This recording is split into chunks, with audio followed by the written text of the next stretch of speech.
Good day, my dear drones. And yes, I am back, and not dead, despite the efforts from the Dark Ones and the Feminids to put me 6 foot under. But like a good shown protagonist, I always come back stronger than ever. But jokes aside, it's time to move on to more serious matters. So in today's video, I'm going to be explaining why blood doesn't equal maturity, in what I'll call a food for thought video discussion in an attempt to diversify my content. But anyway, on with the video. So, I feel there's a big misconception among the anime community that blood, gore, and death equals mature content, and it would be a lie to say that blood equals mature content, which I'll prove in this video and also showcase what I feel a mature show is. For a show to be quote-unquote mature, it has to have mature elements and concepts. A series could be about the horrors of war, the difference between man and monster, the value of a non-human life, a forbidden relationship, the path to spiritual enlightenment, what is soul, politics, the path of being a hero, what is a true hero, law versus chaos, or may even be a critique on human society or religion, or many more other ideas and concepts like death. Mature concepts come in many forms and of course are called mature because it requires a certain mental capacity to wrap your head around said concepts to understand them. Now before I continue, there is a big trap that many people, including myself, have fallen into, considering what a mature series is, where just because a series has these ideas and concepts doesn't mean it is mature, and means quite the opposite. In actuality, a mature series can be broken up into 3 parts: context, presentation, and execution, which kind of makes an interchange between each other depending on certain factors. But anyway, what I mean by context is the message a series is trying to get across, and this is what most quote-unquote mature shows actually get right most of the time. Like for example, a simple fight scene between mortal enemies could also give context to the conflicts between different philosophies and belief through the characters' actions, because most series can easily bring up deep ideas and explore concepts as long as it fits within the series. Like for example, Tokyo Ghoul, Parasite, Age, and Elfen Lied, all these series talk about a man versus monster conflict, while also talking about the evils of mankind, and how the quote-unquote monsters aren't always monsters because they choose to be, but rather they are forced by a human society to be that way because they are different from most normal humans, or they are misunderstood and perceived as evil for doing what they do naturally. But what's also more intriguing are beings that are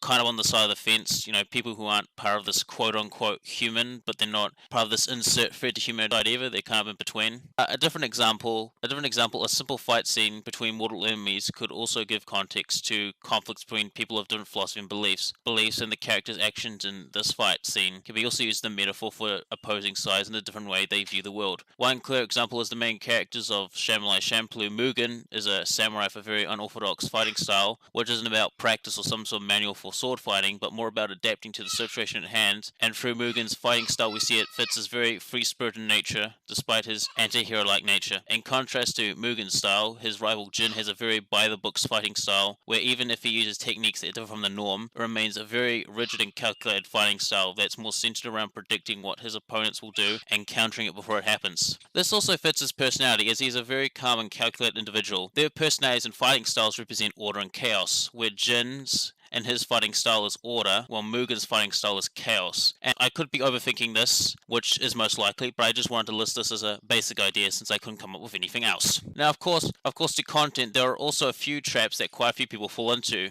Number one is that they don't always get the context and they write off the series as pretentious, ergo proxy. And most of the time, if said series brings up deep concepts like metaphysics and philosophy that your average Joe really doesn't know or have an understanding about it at the moment, then that's perfectly fine, unless it is just plain bullshit. Elfen Lied. The second trap which other people fall into when it comes to content is overthinking, which is basically trying to give more depth and context than the series itself actually intended, and make it sound more confusing and even make it sound more pretentious than it actually is. This is mainly done by those in the postmodernist anime community movement, like, the colors are pretty, or Wolf's Rain is my favorite series even though I haven't watched it yet, and my personal favorite, Red Means Danger. But that in itself is a different beast altogether, and I ain't touching that shit with a 5-meter pole. The next part is presentation. By presentation I mean, how does the series showcase their themes and concept? Is it loud and quiet and over the top to get its point across in the most direct way possible, or is it laid back and quiet to allow you to come up with your own conclusion to the themes and concepts it brings up or showcases? Of course, this all depends on what the series is trying to be. If it's trying to be a silly fighting shonen, then it really doesn't have to have deep themes, because if the series intent is just to have fun and spread a simple message and crap like that, then them being mature isn't really a problem, or not really a problem for it anyway. For me, maturity is all about being subtle. In fact, I'm a big fan of the show don't tell way of storytelling, and I'm also of the personal belief that actions speak louder than words, because to me, if you don't back up your words with action, then you're doing nothing but blowing hot here. But anyway, when it comes to a show,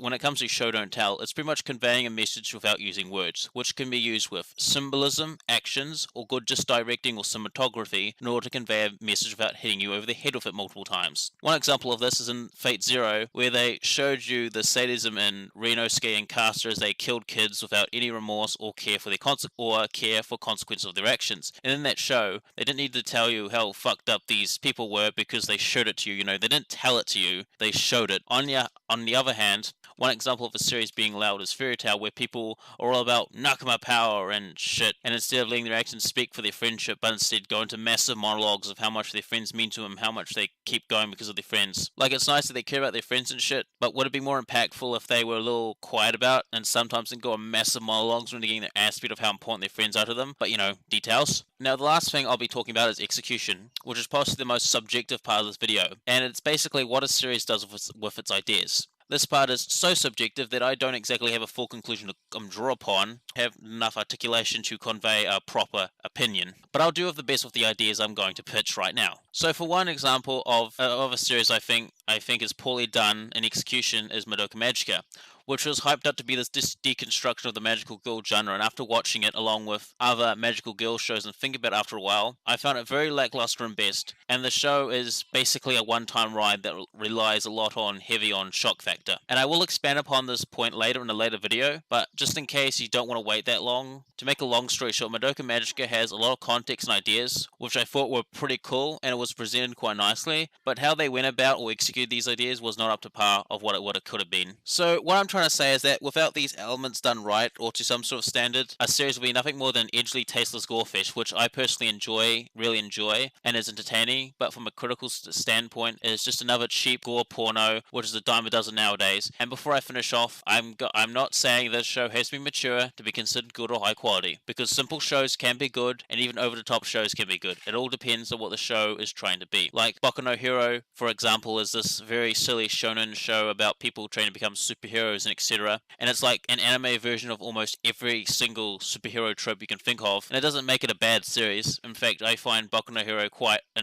a fun show and enjoyable, unironically. I just think people take it more seriously and overblow its content more than they actually should. Or One Piece is another example, which is about adventure, and it's like saying, hey kids, the world's a big place, there's places you haven't been with, and it's about finding the One Piece and building up a crew and sailing around the world and getting into adventures and finding the One Piece again to fight the Pirate King and fight my government because my government's taking my guns and there's a conspiracy and etc. So just remember to think before you label a series as quote-unquote mature, but who really cares, because I don't think anyone will listen anyway, so I guess do whatever the fuck you want, I guess. Now that the video is over, I'd like to mention I have a new script over Lone Crit who will be helping me from time to time, starting with this video. That being said, this is Bio Gundam. See you later, and hopefully I won't be going on another hiatus for at least a couple of years. This is Bio Gundam, signing off.